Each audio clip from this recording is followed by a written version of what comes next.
Hi everyone. नमस्कार। हमारे घर पर खूब सारे पेड़ लगे हैं। नींबू, चीकू, अमरूद, पीपल, बरगद, नीम, आंवला, सब कुछ। बीचों बीच तो कुछ किनारे पर लगे हैं, पर सब अपने दायरे में हैं। और इन सब से अलग वो आम का पेड़ जो इस तरह फैला है कि एक पैर घर में तो दूसरा बाहर। आम का पेड़ पूरे समय बाउंड्री वॉल से बाहर झांकता रहता, न जाने किसके इंतजार में। आम के पेड़ के बाहर झांकने के दुस्साहस की वजह से गर्मियों में एक भी आम हमें नहीं मिलता था। मोहल्ले के बच्चे कभी दीवार पर चढ़ तो कभी पत्थर से आम गिरा लेते थे, और अगर कुछ आम बच भी जाता तो बंदरों का निवाला बन जाता। कभी कभी गुस्सा आता था कि ये आम का पेड़ ही कटवा दूं, पर उस आम के पेड़ में कोयल रहती थी और उसकी मधुर आवाज़ मन को मोह लेती थी। यही वजह थी कि आम के पेड़ की मनमानियों के बावजूद भी वह आम का वृक्ष मुझे बहुत प्रिय था। बाकी मौसम में तो थोड़ा ऊँघते और आलस्य से भरा रहता, पर गर्मी के मौसम में यह वृक्ष इतना अधिक व्यस्त हो जाता कि पूछो मत। हमारा शहर इस वर्ष सूखाग्रस्त घोषित हो चुका था। कम वर्षा की वजह से जनजीवन अस्त व्यस्त और हाईवे में सड़क निर्माण का कार्य चल रहा था। राह के पूरे वृक्षों को बड़ी बेदर्दी से काट दिया गया। इतनी सघनता थी, न जाने कितने वर्ष लगे होंगे इन नन्हे पौधों को बड़ा होने में।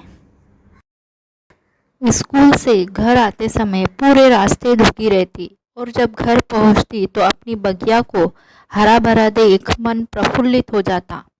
हमारा घर शहर से थोड़ा दूर था। अगर कोई बस से आए तो लगभग 1.5 किलोमीटर पैदल यात्रा करना पड़ता। मैं जब भी रिक्शा पकड़ घर आती तो रिक्शा चालक कुछ देर दीवार के पास आम के पेड़ के नीचे विश्राम करता। अक्सर बाहर दीवार के पास कभी बच्चे खेलते तो कभी कोई राहगीर आराम करते, और आम का वृक्ष भी अपनी डालियों से सबको सुकून और आराम देता, जैसे उसके ही घर कोई मेहमान आया हो। अच्छा लगता कि ये आम का पेड़ हम इंसानों से ज़्यादा दयालु है। जेठ की भीषण गर्मी थी। चिलचिलाती धूप में उस दिन जब घर पहुंची तो एक वृद्ध बेसुध सा आम के पेड़ के दीवार से सटकर सोया था। कहीं शराबी तो नहीं, शक हुआ, और मैंने पूछा, बाबा आप कौन हो? आम की पत्तियां यूं खड़खड़ाई कि हर किसी पे तुम शक न किया करो। पर मैंने विनम्रता से स्कूटी किनारे लगा, फिर पूछा, बाबा आप कौन हो? वो धीरे से करवट ले उठ बैठे और बोले कि मैं दूर का सफ़र कर आया हूँ, थक गया तो यहीं बैठ गया। जाने कैसे झपकी लग गई। मैंने कहा, कोई बात नहीं बाबा, चलो अंदर बैठ जाओ और पानी पी लो, और बताओ कहाँ जाना है, मैं छोड़ देती हूँ। स्कूटी की तरफ इशारा कर मैंने कहा, तो वे बोले, नहीं बेटा, कुछ नहीं चाहिए, और पानी के लिए बोतल का इशारा किया। उनका बोतल भर मैं अंदर चली गई। करीब आधे घंटे बाद कुछ काम से बाहर जाने के लिए अपनी स्कूटी निकाली। बाहर देखा तो वे बाबा जा चुके थे। मैं भी निकली। हमारी कॉलोनी में कुछ दूर ही गई थी कि वो बाबा पुनः दिखे। 3 बजे सूरज अपने पूरे चरम में था, और गर्म हवाएं नन्हे बच्चे की तरह मुंह पर तमाचा मारती हुई लग रही थी। उस वृद्ध के लिए यह असहनीय हुआ।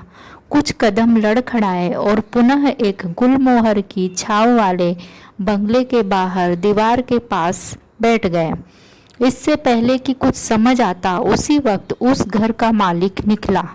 ओए, कौन है तू? शराबी कहीं का, चल जा यहाँ से।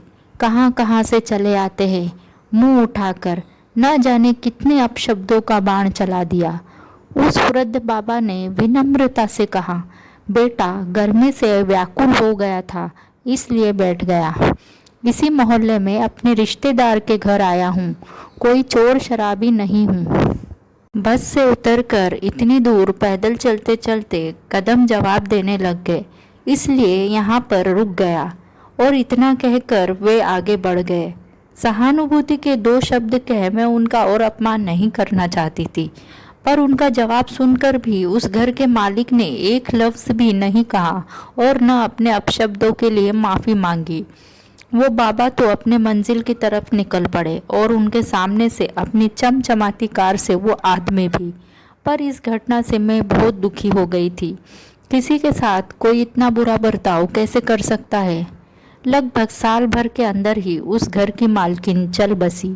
धीरे धीरे गृह कलह और व्यवसाय में हानि से उस घर के मालिक को उस घर से अपना स्वामित्व खोना पड़ा। न चाहकर भी वो घटना याद आ गई। वो बाबा तो धीरे धीरे अपनी मंजिल तक पहुंच ही गए होंगे, पर उस घर का मालिक आज बेघर हो गया। आम के पेड़ से मेरी आत्मीयता और बढ़ गई थी। अब भी न जाने कितने पथिक आम की छांव में विश्राम करते। अपनी डालियों से ठंडी हवा करता आम का वृक्ष सेवा कर पुण्य कमाता और उससे मेरी घर की बरकत बढ़ रही थी। मैंने क्यारियों में अब मोगरा, गेंदा, गुलाब भी लगाया, पर सबसे प्रिय मेरा आम का वृक्ष। बेशक आज भी बच्चों और बंदरों की वजह से हमें आम नहीं मिल पाता, पर स्नेह असीम मिलता है। तो मिलते हैं अगले ब्लॉग में। तब तक के लिए जय हिंद, वंदे मातरम, बाय बाय।